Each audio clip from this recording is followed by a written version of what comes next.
ओम शांति। आज थर्सडे है 9 जुलाई 2026 के ईश्वरीय महावाक्य के पहले सुनते हैं मुरली के मुख्य पॉइंट्स। आज शिव बाबा कहते हैं बाप की निरंतर याद ही पाप कर्मों को समाप्त करती है। जितनी याद होगी बाबा को उतनी खुशी, पवित्रता और ऊंचा पद स्वर्ग में मिलेगा। संगम युग आत्मा और परमात्मा के मिलन का श्रेष्ठ समय है। इसी समय नई स्वर्ग दुनिया की स्थापना होती है। धर्मराज की सजा से बचने के लिए अभी से पाप कर्म समाप्त करे ताकि बिना दंड के ऊंचा पद मिल सके। तन मन और धन का सच्चा व्यापार बाप से करें, बदले में 21 जन्मों का सुख संपत्ति और श्रेष्ठ जीवन मिल सके। नेक्स्ट पॉइंट बाबा का हर परिस्थिति में खुशी और शक्ति बनाए रखे। विघ्नों से घबराने के बजाय उन्हें शिक्षक समझकर आगे बढ़े और ज्वाला स्वरूप बन विश्व कल्याण की सेवा करें। शिव बाबा कहते हैं सेवा करें। और अब सुनते हैं महावाक्यों को विस्तार से। मीठे बच्चे, वृक्षपति बाप ने तुम बच्चों पर बृहस्पति की दशा बैठाई है। अभी तुम अविनाशी सुख की दुनिया में जा रहे हो। शिव बाबा कहते हैं मीठे बच्चे, वृक्षपति बाप ने तुम बच्चों पर बृहस्पति की दशा बैठाई है। अभी स्वयं गॉड फादर ने बृहस्पति की दशा बैठाई है। अभी तुम अविनाशी सुख की दुनिया में जा रहे हैं। शिव बाबा आए हैं संगम युग पर, हमें पढ़ाकर लायक बनाकर साथ ले जाते हैं सुख की दुनिया में। प्रश्न, अविनाशी बृहस्पति की दशा किन बच्चों पर बैठती है? अविनाशी बृहस्पति की दशा किन बच्चों पर बैठती है, उनकी निशानी क्या होगी? उत्तर में बाबा कहते हैं जो बच्चे जीते जी देह के सब संबंध को त्याग अपने को आत्मा निश्चय करते हैं। जो बच्चे जीते जी देह के सब संबंध को त्याग अपने को आत्मनिश्चय करते हैं, ऐसे निश्चय आत्मिक बुद्धि वाले बच्चों पर बृहस्पति की दशा बैठती है। उनके ही सुख का गायन है कि अतीन्द्रिय सुख गोप गोपियों से पूछो, उनकी खुशी कभी भी गुम नहीं हो सकती है। गीत ओम नमो शिवाय। अच्छा, ओम शांति। बच्चों ने बाप की महिमा सुनी। आज के दिन को कहा ही जाता है बृहस्पति। आज के दिन को कहते हैं वृक्षपति डे, जिसको मिलाकर कहा जाता है बृहस्पति। इनको ही गुरुवार भी कहा जाता है। न सिर्फ गुरुवार परंतु सत गुरुवार कहते हैं बिफे को। बंगाल में बहुत मानते हैं, गाया जाता है मनुष्य सृष्टि का बीज रूप, इसलिए वृक्षपति कहते हैं। शिव बाबा है मनुष्य सृष्टि का बीज रूप, इसलिए वृक्षपति कहते हैं। वृक्ष के बीज शिव बाबा है और सब झाड़ हम सब आत्माएं हैं, तो पति भी ठहरा ना सब आत्माओं के पति। वृक्ष के बीज को बाप भी कहेंगे, बाप भी कहेंगे। उनसे वृक्ष उत्पन्न होता है। यह मनुष्य सृष्टि रूपी झाड़, इनका बीज ऊपर में है। तुम जानते हो हम बच्चों पर अब अविनाशी वृक्षपति की दशा है, क्योंकि अविनाशी स्व राज्य मिल रहा है। सतयुग में कहा ही जाता है अविनाशी सुखधाम, कलयुग को कहा जाता है विनाशी दुखधाम। अभी दुखधाम का विनाश होना है और स्वर्ग दुनिया बाबा हमें देने आए हैं, स्वर्ग में राज्य करने के लिए। सुखधाम अविनाशी है, आधा कल्प चलता है, जो अविनाशी वृक्षपति स्थापन कर रहे हैं। बच्चों को सर्विस के लिए पॉइंट नोट करनी है। प्रदर्शनी में यह पॉइंट्स मुख्य समझाने की है, क्योंकि मनुष्य तो कुछ भी जानते ही नहीं। बरोबर यह है ज्ञान। अब बाप यह ज्ञान देते ही हैं। नई और पुरानी दुनिया के बीच में फिर यह पराय लोप हो जाता है। देवताओं को यह ज्ञान ही नहीं होता है। अगर यह चक्र का ज्ञान हो तो फिर राजाई में मजा ही न आए। अभी भी तुमको ख्याल होता है ना, क्या राज्य लेकर फिर हमारी यह हालत होगी? क्या राज्य लेकर फिर हमारी यह हालत होगी? परंतु यह तो ड्रामा बना हुआ है। चक्र को फिरना ही है। वर्ल्ड की हिस्ट्री ज्योग्राफी रिपीट हो रही है। कैसे रिपीट हो रही है यह तुम बच्चे जानते हो। यह है मनुष्य सृष्टि। तुम्हारी बुद्धि में मूलवतन का झाड़ भी है। सेक्शन सबका अलग अलग है। यह बातें कोई की बुद्धि में कभी नहीं होगी। कोई शास्त्रों में तो यह लिखी हुई नहीं है। हम आत्मा असूल शांति धाम की रहवासी है, अविनाशी है। कब विनाश को नहीं पाते वह समझते हैं।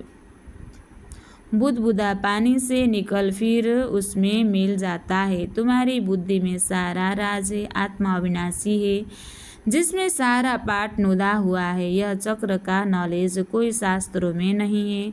भले कहाँ कहाँ स्वस्तिका भी दिखाते हैं। चक्र की सिर्फ ऐसे ऐसे लकीर लगा देते हैं जिससे सिद्ध होता है अनेक धर्म थे। बाप ने समझाया है मुख्य धर्म और शास्त्र है 4। सतयुग त्रेता में तो कोई धर्म स्थापन होता ही नहीं, न वहाँ कोई धर्म शास्त्र होता है। यह सब द्वापर से शुरू होते हैं। फिर देखो कितनी वृद्धि होती है। अच्छा, गीता कब सुनाई गई? बाप कहते हैं मैं कल्प के संगम युगे ही आता हूँ। उन्होंने फिर कल्प वृक्ष निकाल सिर्फ संगम युगे युगे लिख दिया है। वास्तव में संगम युगे और कोई धर्म स्थापन नहीं करते हैं। ऐसे नहीं कि त्रेता के अंत द्वापर के आदि के संगम पर इस्लामी धर्म स्थापन हुआ। नहीं कहेंगे द्वापर में स्थापन हुआ। यह संगम का सुहावना समय है जिसको कुंभ कहते हैं। कुंभ संगम को कहा जाता है। यह है आत्माएं और परमात्मा के मिलन का संगम। यह रूहानी मेला संगम पर ही होता है। उन्होंने पानी की गंगा का नाम वाला कर दिया है।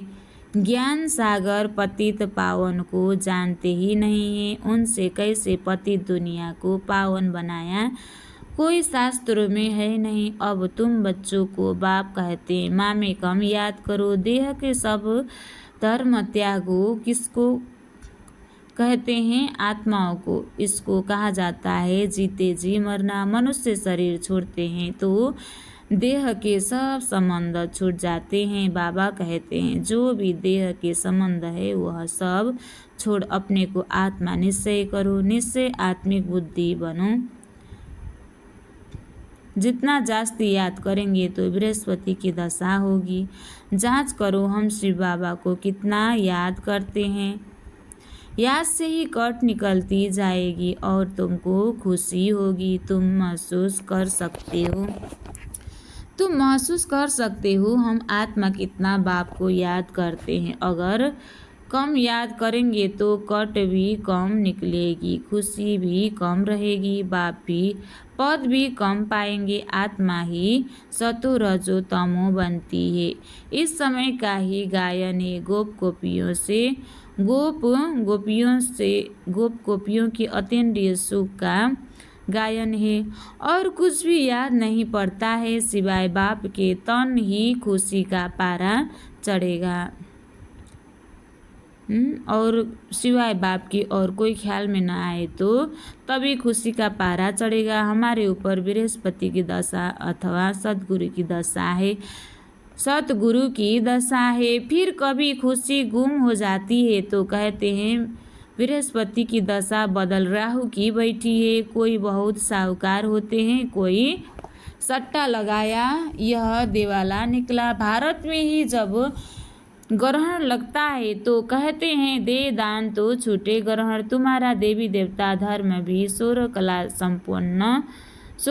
संपूर्ण था। उनको ग्रहण लगा हुआ है। राहु की दशा बैठती है इसलिए देवताओं के आगे जाकर गाते हैं आप सर्वगुण संपन्न, हम पापी कपटी हैं। अभी तुम समझते हो राहु का ग्रहण लगने से अब काले बन गए हो। चंद्रमा की पिछाड़ी में लकीर जाकर रहती है। बाप भी समझाते हैं तुम देवी देवताओं के भी चित्र है। गीता है आदि सनातन देवी देवता धर्म का शास्त्र है, परंतु यह अपने धर्म को ही नहीं जानते हैं। रिलीजियस हेड की कॉन्फ्रेंस करते हैं, तुम वहाँ भी समझा सकते हो।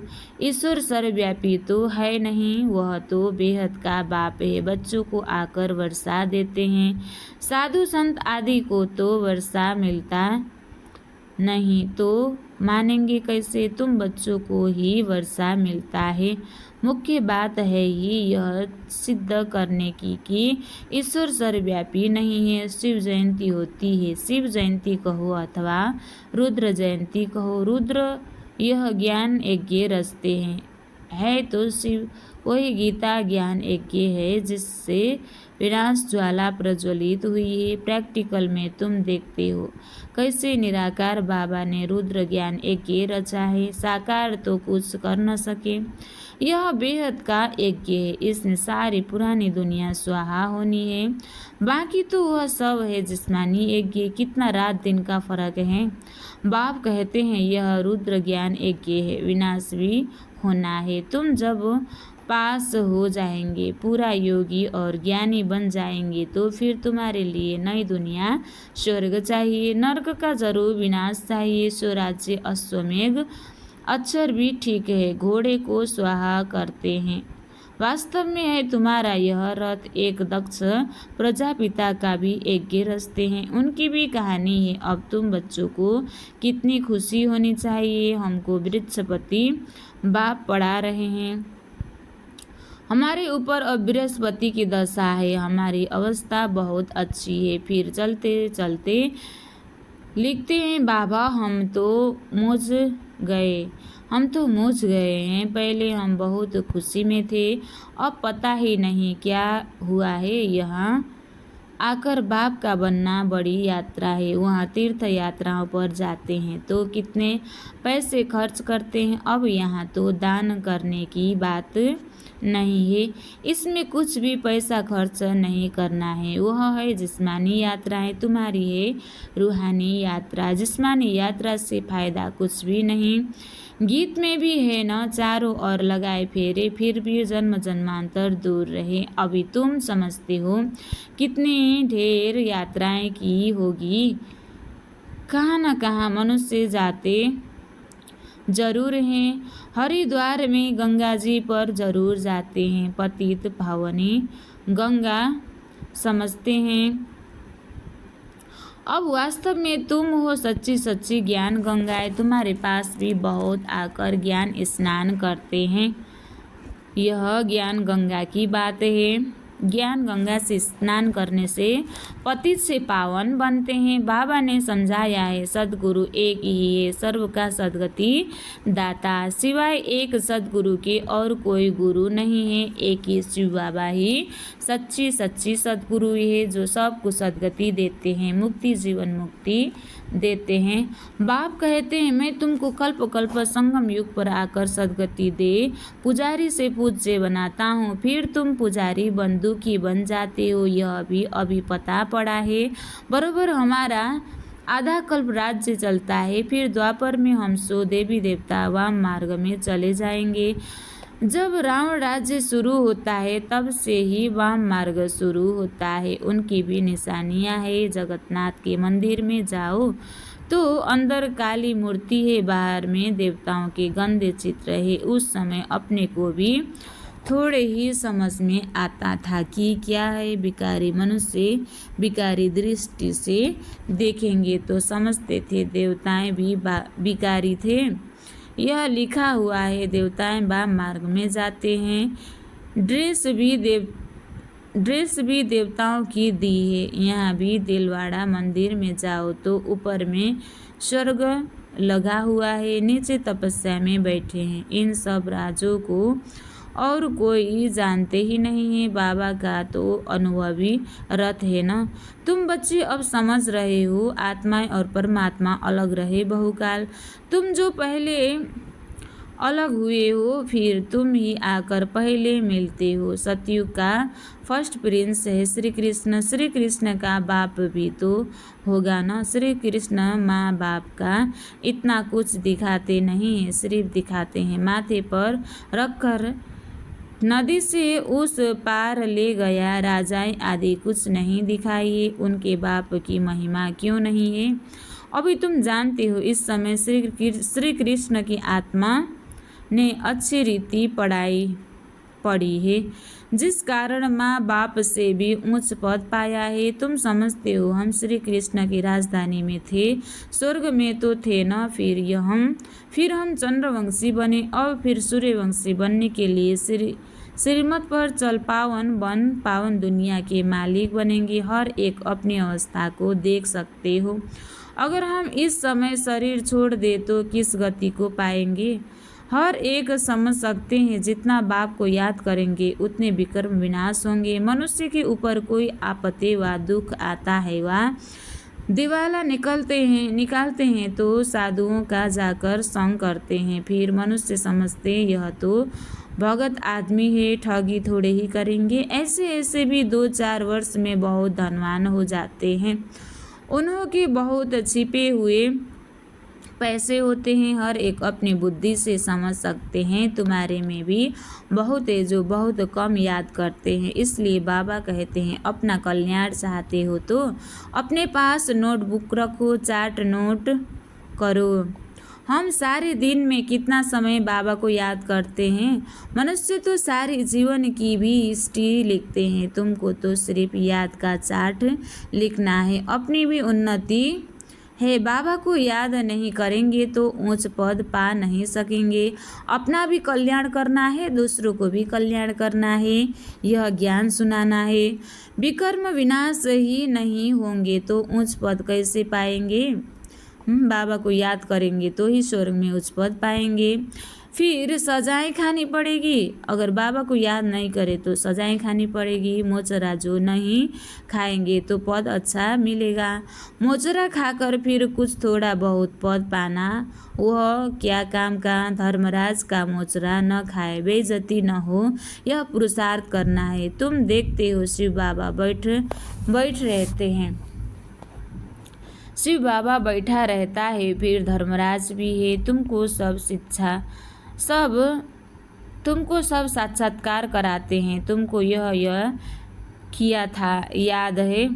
अब खाओ सजा। फिर उसी समय सजाएं उतनी ही खाते हैं जितनी जन्म जन्मांतर खाते हैं। पिछाड़ी में थोड़ा रोटी टुकड़ा मिला, उससे क्या फ़ायदा? मोचरा तो नहीं खाना चाहिए। अपनी अवस्था की जांच करनी है। जैसे पोतामेल निकालते हैं, कोई 6 मास का, कोई 12 मास का, कोई तो रोज का भी निकालते हैं। बाबा कहते हैं तुम भी व्यापारी हो, कोई विरला व्यापारी बाप, कोई बेहद के बाप से व्यापार करे। धन नहीं तो तन मन तो है ना। उनको अगर धन नहीं है तो तन मन से सेवा करना है। उनको शराब भी कहते हैं, मट्टा सट्टा करते हैं ना। तुम तन मन धन देते हो, रिटर्न में 21 जन्मों के लिए कितना वर्षा पाते हो? बाबा हम आपका हूँ। ऐसी युक्ति बताओ जो हमारी आत्मा और शरीर इन लक्ष्मी नारायण जैसा बन जाए। बाबा कहते हैं तुमको कितना गोरा बनाता हूँ, एकदम रूहानी, एकदम रूप ही बदल देता हूँ। दूसरे जन्म में तुमको फर्स्ट क्लास शरीर मिलेगा। तुम वैकुंठ में भी देखते हो। तुम जानते हो यह मम्मा बाबा फिर लक्ष्मी नारायण बनेंगे। एम ऑब्जेक्ट भी दिखाते हैं। अब जो जितना पुरुषार्थ करे, अगर पुरुषार्थ पूरा नहीं करेंगे धर्मराज, पुरुषार्थ पूरा नहीं करेंगे, धर्म चक्र मचाएंगे तो अपना पद भी भ्रष्ट करेंगे। अच्छा, मीठे मीठे शिक्षा दे बच्चों प्रति माता पिता बाप दादा का याद प्यार और गुड मॉर्निंग। रूहानी बाप की रूहानी बच्चों को नमस्ते। हम रूहानी बच्चों की भी रूहानी बाप दादा को दिल से याद प्यार और गुड मॉर्निंग। नमस्ते बाप दादा, नमस्ते नमस्ते नमस्ते। धारणा के लिए मुख्य सार 1 नंबर, अपनी अवस्था की जांच स्वयं ही करनी है। अपने कल्याण के लिए डेली डायरी रखनी है जिसमें याद का चार्ट नोट करना है। दूसरा, बेहद के बाप से सच्चा व्यापार करना है। अपना तन मन धन बाप हवाले कर 21 जन्मों के लिए रिटर्न लेना है। निश्चय बुद्धि बन अपना कल्याण करना है। आज बाबा ने वरदान दिया है, खुशी के साथ शक्ति को धारण कर विघ्नों को पार करने वाले विघ्नजीत भव। खुशी के साथ शक्ति को धारण कर विघ्नों को पार करने वाले विघ्नजीत भव। जो बच्चे जमा करना जानते हैं वह शक्तिशाली बनते हैं। जो बच्चे जमा करना जानते हैं वह शक्तिशाली है। यदि अभी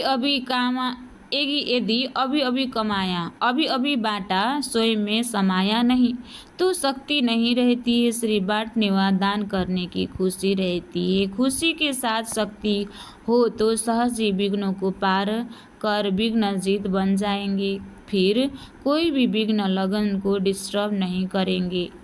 इसलिए जैसे चेहरे से खुशी की झलक दिखाई देती है, ऐसे शक्ति की झलक भी दिखाई दे। स्लोगन: परिस्थितियों में घबराने के बजाय उन्हें शिक्षक समझकर पाठ सीख लो। अव्यक्त इशारे: ज्वाला स्वरूप स्थिति में रह शक्तिशाली याद का अनुभव करो।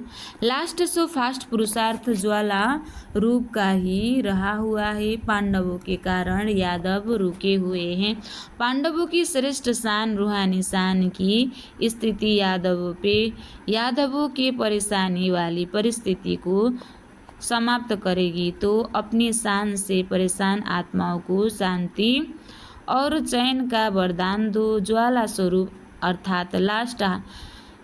स्वरूप अर्थात लाइट हाउस और माइट हाउस स्थिति को समझते हुए इसी पुरुषार्थ में रहना है। अच्छा, ओम शांति।